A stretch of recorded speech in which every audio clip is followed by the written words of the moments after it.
വന്ദേ മാതര ഗീതം പൂർണ്ണമായി ചൊല്ലാൻ ഇപ്പോൾ ഭരിക്കുന്ന കേന്ദ്ര സർക്കാർ നിയമമുണ്ടാക്കി അത് പാസ്സാക്കി പാർലമെൻറ്റിലും രാജ്യസഭയിലുമൊക്കെ പാസ്സാക്കി ഭാരതത്തിൻ്റെ പ്രസിഡന്റ് ഒപ്പുവെച്ചപ്പോൾ സർക്കാർ പരിപാടികളിലെല്ലാം ഇത് ചൊല്ലണം എന്ന നിബന്ധനയോട് കൂടിയിട്ടാണ് ആ പുതിയ നിയമം ഇവിടെ വന്നിരിക്കുന്നത്. അങ്ങനെ ആഗസ്റ്റ് 15 സ്വാതന്ത്ര്യദിന ആഘോഷത്തിൻ്റെ ഭാഗമായി ചെങ്കോട്ടയിൽ ആ പൂർണ്ണമായ വന്ദേ മാതര ഗീതം പാടുകയും ഭാരതത്തിലെ എല്ലാ സംസ്ഥാനങ്ങളിലും അത് പാടുകയും ചെയ്തു. ഈ സമയത്ത് കേരളത്തിലെ കോൺഗ്രസ് ഭരണം, കോൺഗ്രസ് ലീഗ് ഭരണം അതിനെ പുല്ലുവില പോലും കൽപ്പിക്കാതെ വന്ദേ മാതര ഗീതം പാടിയില്ല. പാടാതിരുന്ന കുഴപ്പമില്ല, പാടി അതിനെ അവഹേളിക്കുമ്പോഴാണ് അത് നിയമപരമായി കുറ്റമാകുന്നത്. അത് കോൺഗ്രസിൻ്റെ ആസ്ഥാനം എന്ന് പറയുന്ന ആൾ ഇന്ത്യ കോൺഗ്രസ് കമ്മിറ്റി എന്നൊക്കെ പറയുന്ന സ്ഥലത്ത് അത് ആലപിക്കുമ്പോൾ ആദ്യത്തെ വരികൾ സ്റ്റാൻസ കഴിഞ്ഞ് അടുത്ത വരിയിലേക്ക് അത് പോയപ്പോൾ അത് തുടർന്ന് ചൊല്ലുമ്പോൾ ആലപിക്കുമ്പോൾ വിദേശത്തു നിന്ന് വനിതയായ സോണിയാഗാന്ധി എന്തൊക്കെയോ കോപ്രായങ്ങൾ കാട്ടുന്നു. അതുകൊണ്ട് അടിമയായ പ്രസിഡന്റ് ഖാർഗെയും ആ കോപ്രായത്തിന് കൂട്ടുനിൽക്കുന്നു. ബാക്കി ആരും ഒന്നും പറഞ്ഞില്ല, കാരണം അവർക്കറിയാം നിയമം. ഇനി വന്ദേ മാതരത്തെ അവഹേളിച്ച ആ കേസൊക്കെ ഇപ്പോൾ വരാൻ പോവുകയാണ്. വരും ദിവസങ്ങളിൽ നമുക്ക് കാണാം. ഇവിടുത്തെ പ്രശ്നം അതൊന്നുമല്ല. ഇന്ത്യൻ നാഷണൽ കോൺഗ്രസ്, ആൾ ഇന്ത്യ കോൺഗ്രസ് കമ്മിറ്റി എന്നൊക്കെ പറഞ്ഞ് ഈ ഓഫീസിനെ കുറിച്ച് വലിയ ന്യൂസാക്കിയിട്ട് എല്ലാവരും ചർച്ച ചെയ്യുന്നുണ്ട്. സത്യത്തിൽ എവിടെയാണ്, ഏതാണ് യഥാർത്ഥ ഇന്ത്യൻ നാഷണൽ കോൺഗ്രസ്? ഇതാണ് ഇന്നത്തെ ചോദ്യം. കാരണം കുറേ കാലമായി ഇത് കാണാൻ തുടങ്ങിയിട്ട്. കാരണം എൻ്റെ കോളേജ് വിദ്യാഭ്യാസ സമയത്ത് എനിക്കുള്ളൊരു അനുഭവം കൂടി ഇതിൽ കൂട്ടി പറയേണ്ടതുണ്ട്. ആ സമയത്ത് കോൺഗ്രസിൽ നിന്നും, അതായത് യഥാർത്ഥ കോൺഗ്രസിൽ നിന്നും പിളർന്നു വന്നതാണ് ഇന്ദിരാ കോൺഗ്രസ്. അതായത് ഇന്ദിരാഗാന്ധിയുടെ നേതൃത്വത്തിൽ, അതായത് യഥാർത്ഥ കോൺഗ്രസിൽ അവരെ ഒക്യുപ്പൈ ചെയ്യാൻ പറ്റാതെ ആ നേതൃത്വമായിട്ടുള്ള ഷണ്ടയുടെ ഭാഗമായിട്ട് അവിടെ നിന്നും പിളർന്നു പോകുന്ന ഒരു ഗ്രൂപ്പാണ് ഈ കോൺഗ്രസ് ഇന്ദിരാ ഗ്രൂപ്പ്. പിന്നെ കേസുകളുണ്ടായി. ഞങ്ങളാണ് യഥാർത്ഥം, അവരാണ് യഥാർത്ഥം, യഥാർത്ഥ ഓഫീസ് ഞങ്ങൾക്ക് വേണമെന്നൊക്കെ പറഞ്ഞ് കേസ് കൂടുതലും കേസിൻ്റെ വിധിയൊക്കെ വന്നു. ആ ചിഹ്നം പോലും ഇന്ദിരാ കോൺഗ്രസ്സിന് കിട്ടിയില്ല, ഓഫീസും കിട്ടിയില്ല, ഒന്നും കിട്ടിയില്ല. യഥാർത്ഥ കോൺഗ്രസ് ആ പഴയത് തന്നെയാണെന്ന് കോടതിയുടെ വിധിയൊക്കെ ഉണ്ടായത്. പക്ഷേ പിന്നീട് അതിപ്പോൾ ഞാൻ പറഞ്ഞില്ലേ, പുതിയ രാഷ്ട്രീയ പാർട്ടി ഉണ്ടായാലും പഴയത് പിളർന്നാലും ഒക്കെ ഡെവലപ്പാകുന്ന ആ പുതിയ സംഭവമാണ്. പിന്നെ ജനങ്ങൾ ശ്രദ്ധിക്കുക. പിന്നീട് എന്തുണ്ടായി? ഇന്ദിരാ കോൺഗ്രസ് അങ്ങോട്ട് വലുതായി, അവർ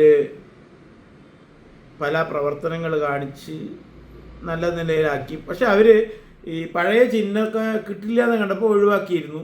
പിന്നെ പുതിയ ചിഹ്നം ഉണ്ടാക്കി. ആ ചിഹ്നം ആയിട്ടാണ് കോൺഗ്രസ് മുന്നോട്ട് പോയത്. അപ്പോൾ നമ്മളൊരു കാര്യം മനസ്സിലാക്കണം.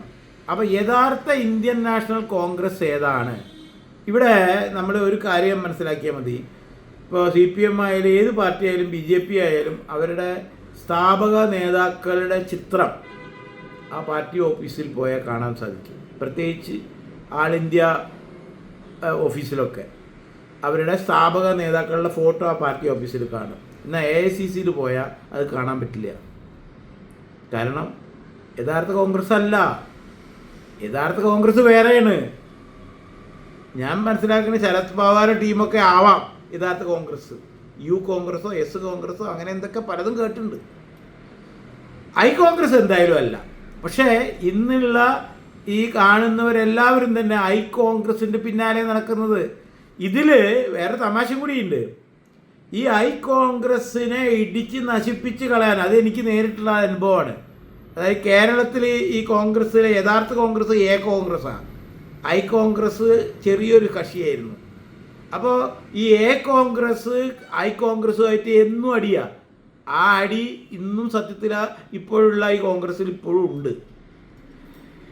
അപ്പോൾ ഈ ഐ കോൺഗ്രസ്സിനെ കേരളത്തിൽ ഇല്ലാതാക്കാൻ വേണ്ടിയിട്ട്, ഈ ഐ കോൺഗ്രസ്സിനെ ഇല്ലാതാക്കാൻ വേണ്ടിയിട്ട് എ കോൺഗ്രസ്സുകാരായ, അത് എ കോൺഗ്രസ് പറഞ്ഞാൽ ആൻ്റണി നേതൃത്വം കൊടുക്കണം എന്നാണ് ഞാൻ അന്നത് ഉദ്ദേശിക്കുന്നത്. ഈ ആൻ്റണിയും ഉമ്മൻചാണ്ടിയും പലതരത്തിലുള്ള നാടകങ്ങളും ഇവിടെ നടത്തിയിട്ടുണ്ട്.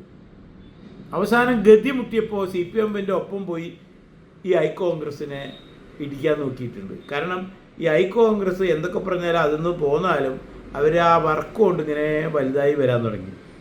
ഈ കഴിവ് ആ പഴയ കോൺഗ്രസ്സുകാർക്ക് ഇല്ലാതായിപ്പോയി. പല പഴയ കോൺഗ്രസ്സുകാരും ഈ ഐ കോൺഗ്രസ്സിൽ വന്ന് ചേർന്നു. ചുരുക്കം പറയുകയാണെങ്കിൽ ഈ എല്ലാവരും ഇങ്ങോട്ട് മാറിയപ്പോൾ, ഇപ്പോൾ കോൺഗ്രസ് നിന്ന് BJP-ക്ക് വരുമ്പോൾ ഭയങ്കര തരിപ്പുണ്ട് ചിലവർക്ക് ഇവിടെ. അതേമാതിരിയല്ലേ ഇവന്മാരൊക്കെ എ കോൺഗ്രസ് ആയിരുന്നു. ആ എ കോൺഗ്രസ് നിന്ന് അവർ ഐ കോൺഗ്രസ്സിൽ കാണുമ്പോൾ ഈ തരിപ്പ് അന്ന് കാണിച്ചില്ലല്ലോ. അതെന്തേ? അപ്പം ഞാൻ പറഞ്ഞു വരുന്നത്, ഇവിടെ ഈ യഥാർത്ഥ കോൺഗ്രസ് ഏതാണ്? ഇതാണ് ഇവിടുത്തെ ചോദ്യം. അതിന് ഉത്തരം ഇപ്പോഴുള്ള കോൺഗ്രസ് നേതാക്കൾക്ക് പറയാനും പറ്റില്ല. അവരുടെ അത് പറയുന്നുമില്ല.